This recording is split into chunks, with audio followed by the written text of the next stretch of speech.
Well, glad to have you joining us for the message this week. My dear wife Nancy is going to be having a birthday coming up in a little bit.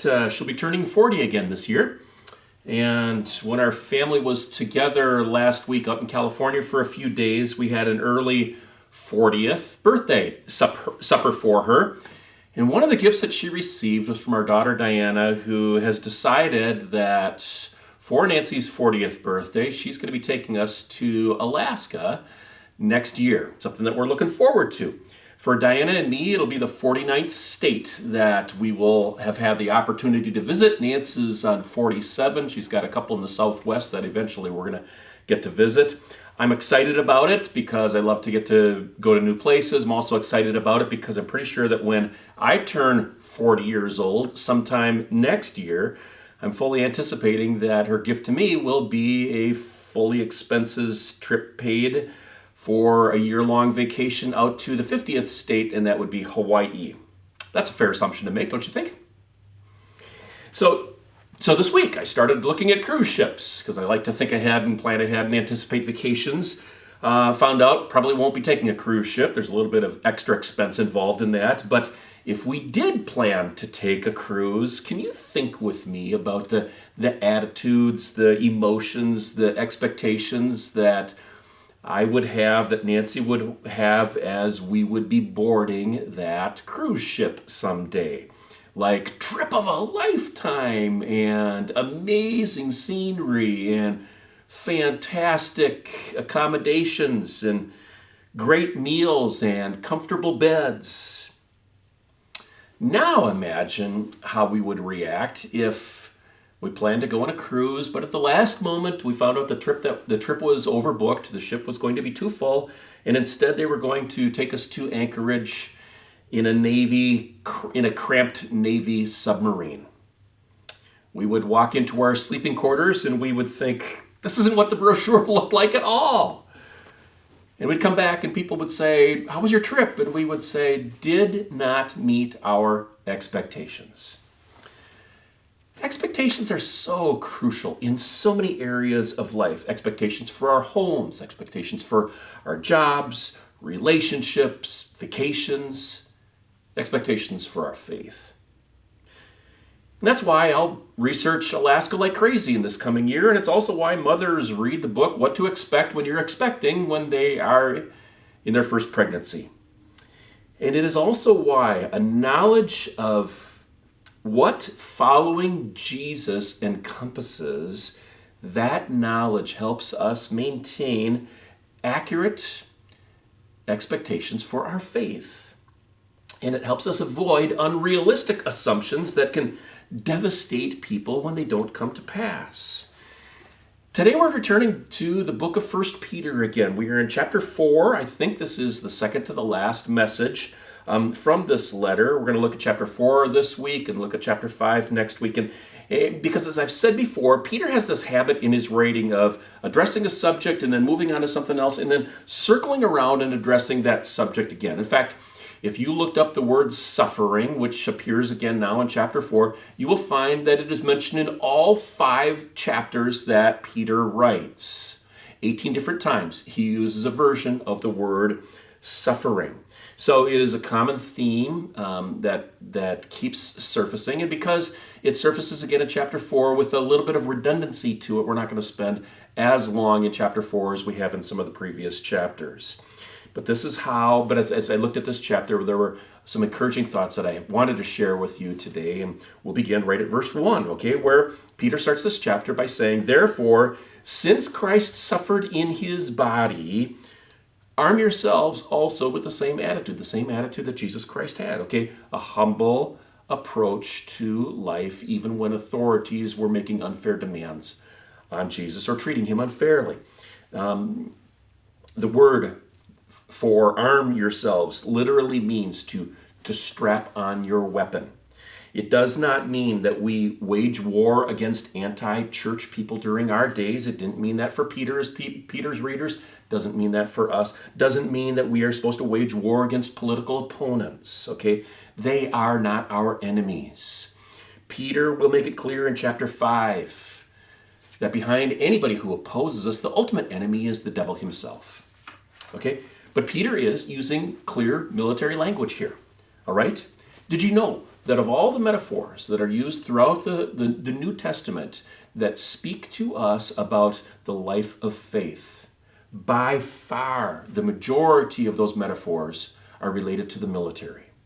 So friends, expectations, don't expect the Christian walk to be like a cruise. There are no cruise ship metaphors in the New Testament when Peter or one of the gospel writers or Paul especially are writing about the Christian faith. But there are some really misguided versions of Christianity that speak about how that we should be able to proclaim into existence or speak into existence a sort of spiritual pleasure cruise where all of our sicknesses automatically go away and where we get abundant blessings and unlimited blessings that come from God's hands. And also that we get to experience prosperity through the end of our lives. But think about this. If this would be true for our lives, then shouldn't we have seen that in the life of Jesus? The most godly man, human man, who ever lived and walked on this earth, spent his life in hardship and suffering. Something similar not to a cruise ship, but to the harshness of military life.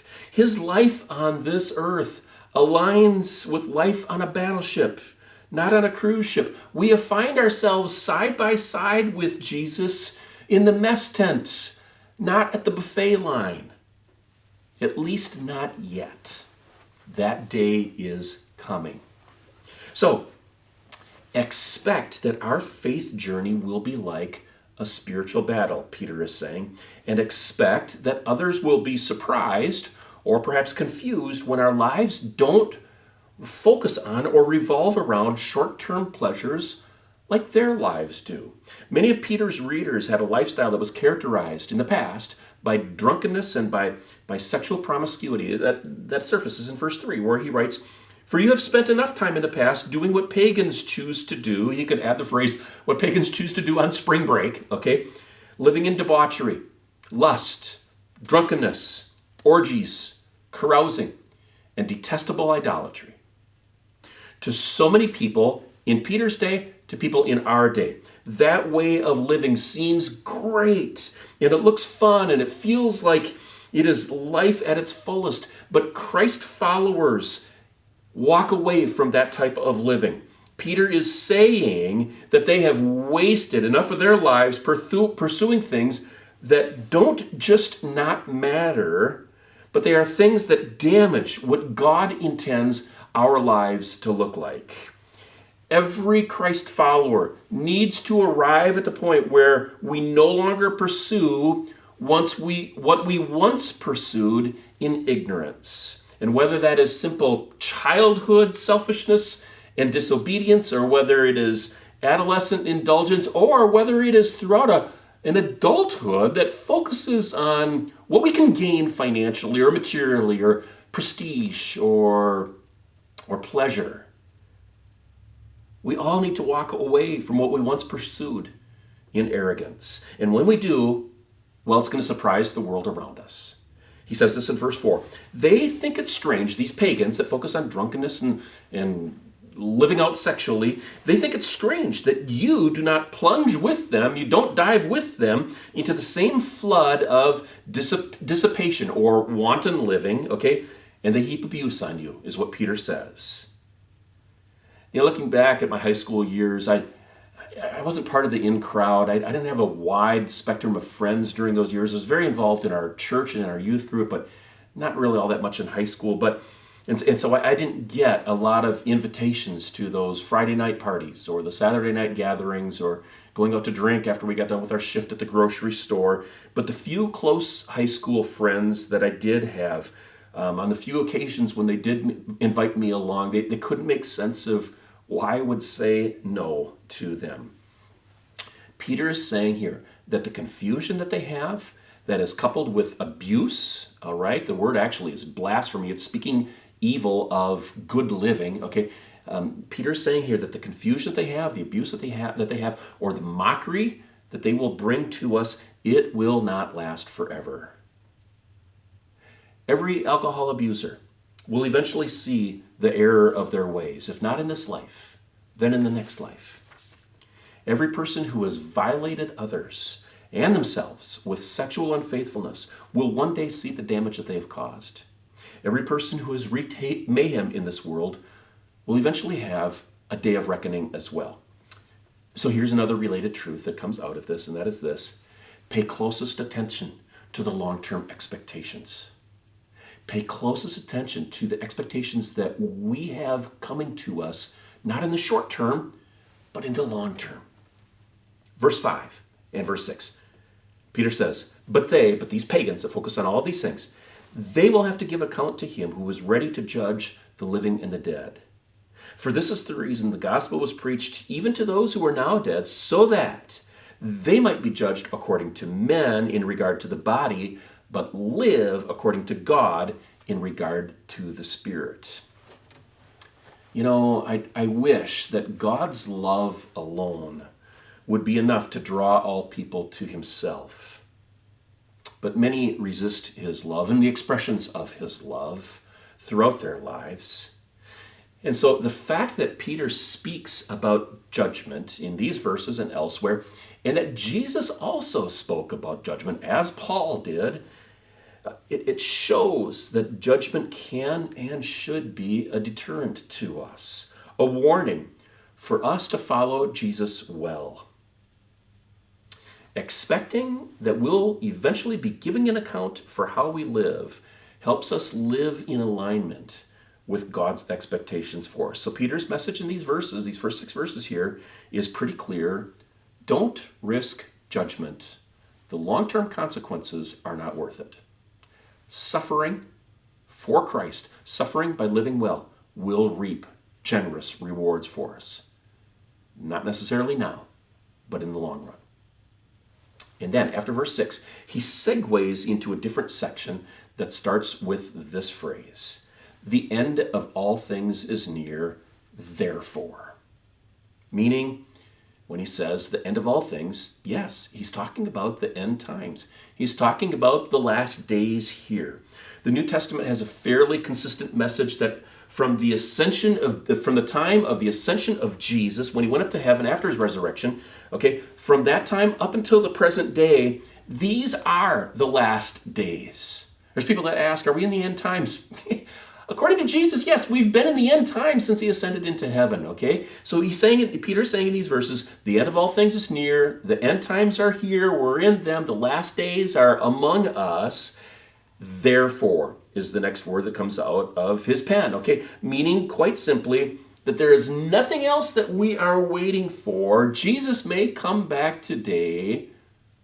So then.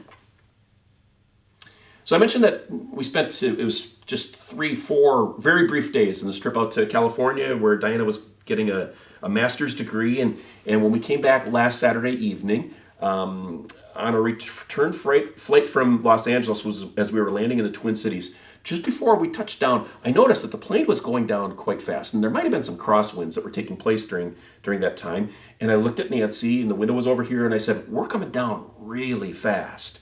And when the wheels hit, it was, without doubt, it was the hardest landing of any flight that I've ever been on in my life. For a split second, and we both sensed this, for a split second, the plane seemed to skid just a little bit sideways. And I had this fleeting thought that went through my head. I may never eat at Subway again.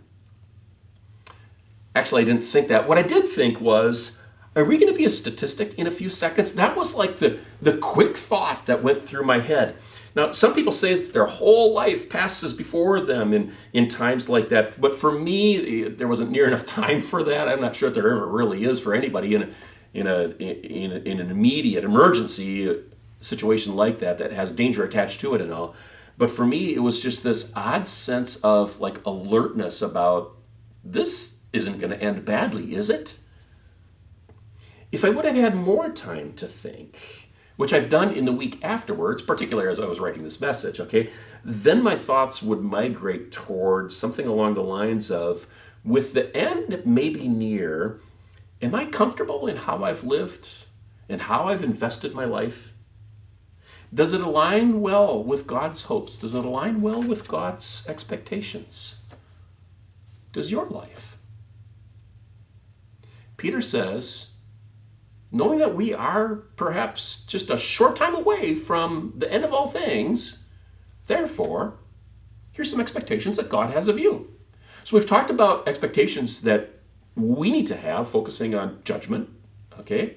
Focusing on life with others around us who may not be treating us well, okay? So this is what he says. These are 4 expectations that God has of us, knowing that the end might be near. The first is this, verse 7, be clear-minded and self-controlled so that you can pray. When I think of this phrase, be clear-minded and self-controlled, I think back to when one of our kids was, I think, about 2 years old, and I'm not going to name him, all right, but he would sometimes get so worked up and distraught with something that was happening that he would sob, and as he was sobbing, his head would shake back and forth, and he would try to be talking to us, but he couldn't say hardly anything that made sense. And part of it was almost humorous to watch, but it was really sad to see that his whole being was just consumed with sobbing.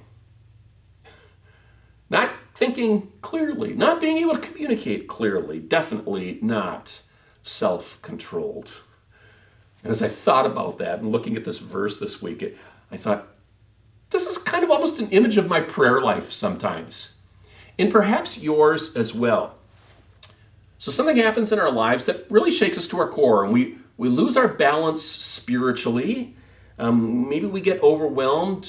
Maybe we spend an extended period of time focusing on wants instead of needs. We place our will above God's wills. And I think sometimes our prayers go up and arrive in the ears of God in a jumbled mess. We undoubtedly live in chaotic times. There's no question about that.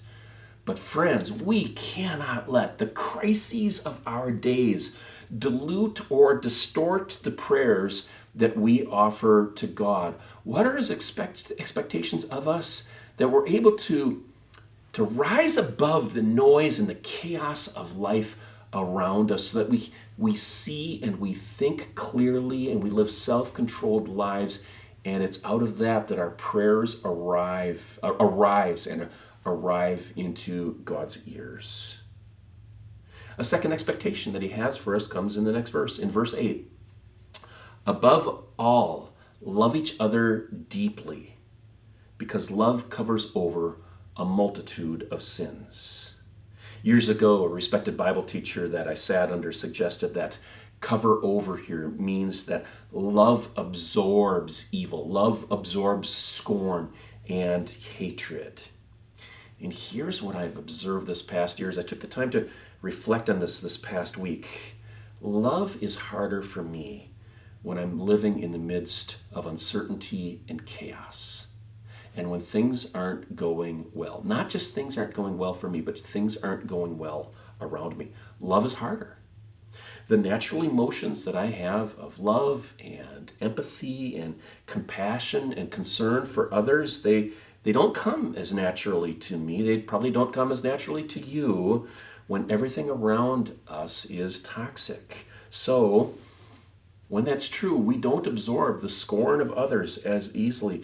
I'm likely to respond with mockery in return. We don't absorb others' hatred. We imagine them as enemies to be opposed, rather than people even more desperately in need of our love. We don't absorb evil. We're more prone to return evil back into their court.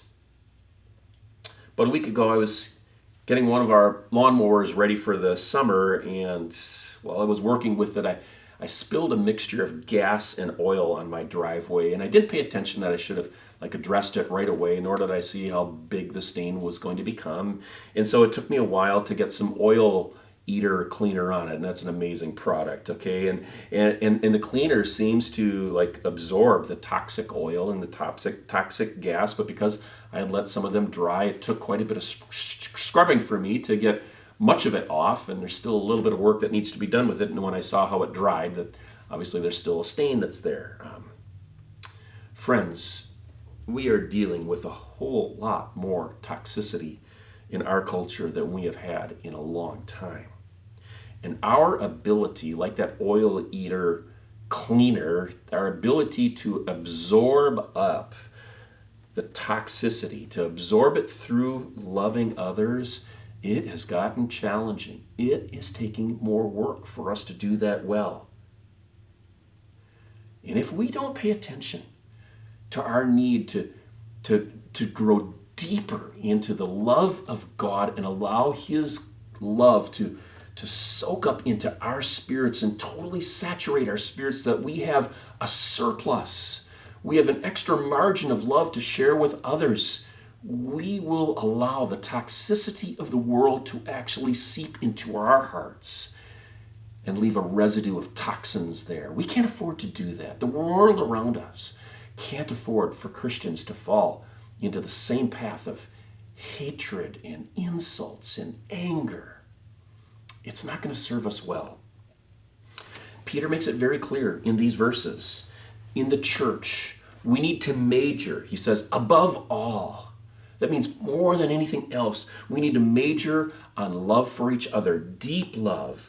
God expects us to tap into His divine love so that we can love each other extraordinarily well when it's harder than it's ever been to love people around us. Third expectation that God has is this. He expects us to offer hospitality to others without complaining. That comes out in verse 9. The word for hospitality literally means to love strangers. And I smiled when I saw the Greek word for complaining here, because it's one of these words that sounds like what complaining sounds like. Okay, the word is gangusmos. Okay, it sounds like the noise we make when we're complaining. Gangusmos. Okay, so remember again the context of Peter's letter. Who is he writing this to? He's writing this to a group of readers, most of whom are strangers in the northern part of Turkey, many of whom have had to be thrust into exile from the promised land where they lived, many of them Jewish converts to Christianity. They find themselves in a foreign land, and he tells them, you be welcoming of strangers. Why? Well, it would be absolutely ludicrous for them not to be welcoming of strangers. Having suffered as strangers themselves, as aliens far from their homeland, they have been welcomed into the family of God. They have found community in the community of believers, even though there are ethnic differences between them and those that they are living among. But more importantly, where they have found the greatest community is in their relationship with God. Their sin-filled lives should have estranged them and alienated them from God, but instead, God has wrapped His arms around them and accepted them. And Peter is writing to them now, and he's saying, you do the same thing with those who are strangers, perhaps new foreigners moving into the area. Accept them like God has accepted you. So, in the same way, we, like them 2,000 years ago, should naturally be the first to open our arms in welcoming others. We're going to come back to that in a couple of minutes, but I want to go on to the fourth expectation that God has, and he touches on that in verses 10 and 11, where he writes this. Peter writes this: each one should use whatever gift he has received to serve others, faithfully administering God's grace in its various forms. If anyone speaks, he should do it as one speaking the very words of God. If anyone serves, he should do it with the strength God provides, so that in all things God may be praised through Jesus Christ. To him be the glory and the power forever and ever. Amen. The fourth expectation was this: find the niche of your giftedness and serve others. Peter says that some of them have speaking abilities, so he says, use those. Others are gifted in serving, so he says, let God give you the strength to do that even more than you already have been. And we don't do it just to feel good. We don't do it to get our picture in the newspaper. We don't do it to bring attention to ourselves. We do it, he says, so God can be praised. So people see our lives and they give credit to God as a result of that. Taking that verse, reflecting on it a little bit, and then putting it into our context here in a part of the state that's a little bit older than some of the other parts of the state, Let me share with those of you who have already reached retirement and those who are anticipating it maybe at some point in the future, perhaps the near future. Let me say this: retirement from our jobs is not a reason for us to gain exemption from using our spiritual gifts. Our world simply did not become less needy around us when you were able to move into retirement. Yes, sometimes that means we're going to serve at a slower pace and not get quite as much done. But showing God's love to others through serving them is not an expectation that God put an age limit on. So God shares 4 expectations of us in this section of this chapter. Keep clear-minded for a balanced prayer life. And then the next 3 are all each other types of things, okay? Absorb hate and sin with love. Love each other. Welcome strangers, just like you would welcome friends. Welcome each other. Befriend each other. And then the third one, and serve, using the gifts God's expecting you to use. Serve each other. 2 thoughts in closing. One of them is a quote that I came across in a book I'm reading right now by Erwin McManus, a pastor in Southern California who has some writings that really have challenged me over the years. Came across this quote. He says this: "If the scriptures are to be taken seriously, there is no journey toward God that does not bring us to each other." Let me repeat that. If the scriptures are to be taken seriously, there is no journey toward God that does not bring us to each other. Linger on that thought for a while. And here's the last thing I want to share. If I asked every person watching this video, or every person who's going to be in church on this Sunday, to raise a hand if they had a child or a grandchild or a cousin or a niece or a nephew who at one point had embraced faith in Jesus but has since walked away from him, if I asked you to raise your hand, virtually every person would raise their hand. It would take you 5 seconds to have names come to mind. If you're like me, if you're like most Christ followers, you have prayed at some point in time for them. Perhaps occasionally, perhaps regularly.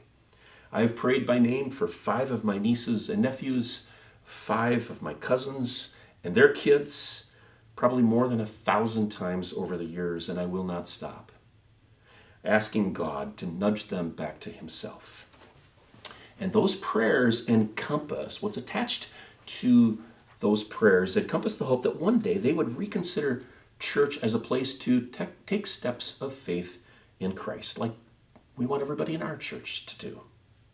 And I have prayed that if the day comes when they venture back to church, I've prayed that they find a place that welcomes them there. A church that makes strangers feel like friends, where the people in that church extend love to newcomers like Peter expected of his readers. In some ways, I think we could do an okay job at this church, but I don't think I would give us a grade of A in this area. So think with me for a moment. Think of your cousin. Think of your niece. Think of your sister. Think of your child. And imagine at some point in the future that they are once again drawn to visit a church. Don't you hope that wherever they live, they would feel welcome in the church that they choose to take their first steps back to Jesus in? Won't you feel hopeful that they would be embraced and reached out to, and have somebody come up and shake their hands and find out their name and tell them maybe a little bit about themselves? Here's my challenge. Let's be that church. Now, if you're not able to be worshiping with us in person these days, I get that. I understand. Pray with us that we can become that type of a church. Because here's what I guarantee. Someone just like you is praying for a nephew that lives here in the Aiken area. They are praying for their cousin who lives within 5 miles of this church. They're praying for their child. Maybe they're praying for their parent, hoping that that family member will journey back to Jesus Christ. And they are hoping that when they do, and if they take the step of seeing church as being a vital link of their faith, and if they come to a church like ours, they are praying that they will be welcomed just as much as you are praying that your nephew or your cousin or your sister or your niece in some other town will eventually visit a church. You're praying that they would be welcome. Others are praying that their family members would be welcome here. Let's become that church. Peter wanted his readers, strangers in a strange land, to welcome any who were interested in coming to faith in Christ. Let's do the same. Let's bow for a word of prayer. Dear God, we don't always live in alignment with these each other expectations that you have for us as a church. I think we love each other fairly well, but not perfectly. I think we serve each other in various capacities. I think we welcome and befriend others, but we certainly could improve in these areas. And when I come to realize that it is possible, it is likely that somebody's spiritual eternity hangs in the balance of how they would feel if they were connected with us and how they would feel by how they are treated by us, oh God, would you turn us into people? Would you turn us into a church that opens people with welcome arms? Rather, God, than the type of church where we say, yeah, I'm satisfied with the friends that I've got. I'm satisfied with the size of our church and really don't care to see anybody else join us. Oh, God, make us the type of believers, make us the type of followers of Jesus Christ that Peter hoped, that you hoped the church that he was writing to would become. That's my prayer for me. It's my prayer for my brothers and sisters in Christ. And I ask it in Jesus Christ's name. Amen. Thanks for joining us today. I hope you have a wonderful day. God bless you. May he be with you this week.